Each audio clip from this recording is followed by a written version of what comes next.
Venezuelan President Nicolas Maduro arestado sa pag-atake ng Amerika. China iyak. 90% kasi ng oil nila galing sa Venezuela. Chinese Modern Air Defense Missile System sumabog.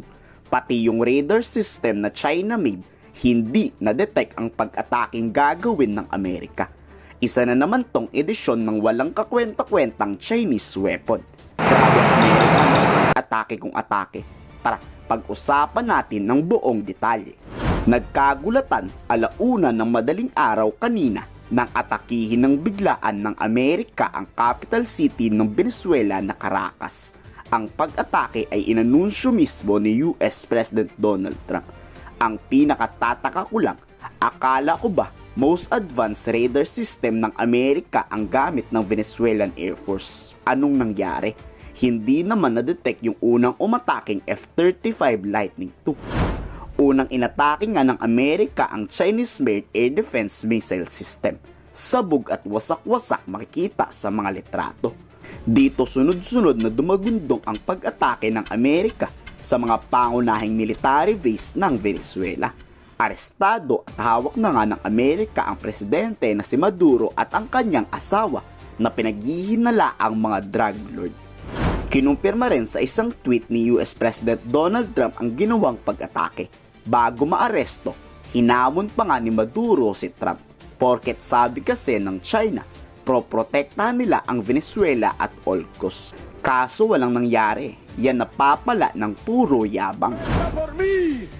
Aquí no espera en Miraflores, no se tarde en llegar, cobarde!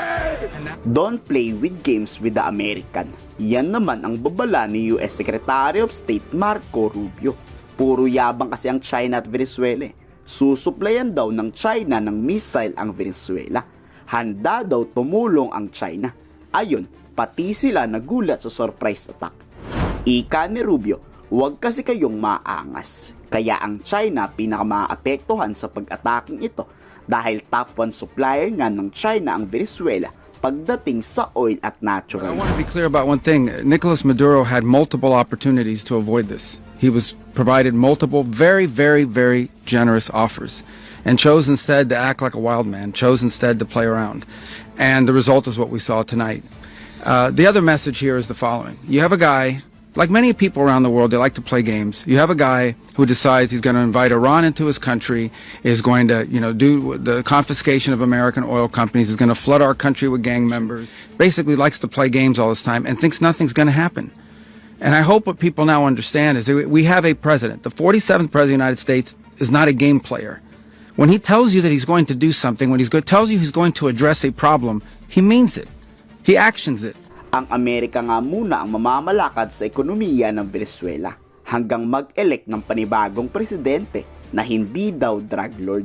U.S. running the country mean that U.S. troops will be on the ground? How will that work? Well, they always say boots on the ground. So we're not afraid of boots on the ground if we have to have. We had boots on the ground last night at a very high level, actually. We're not afraid of it. We don't mind saying it.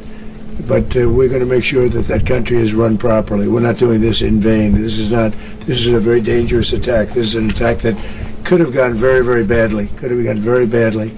Kayo, anong masasabi niyo sa balitang ito? I-komento sa baba ang inyong saloobin.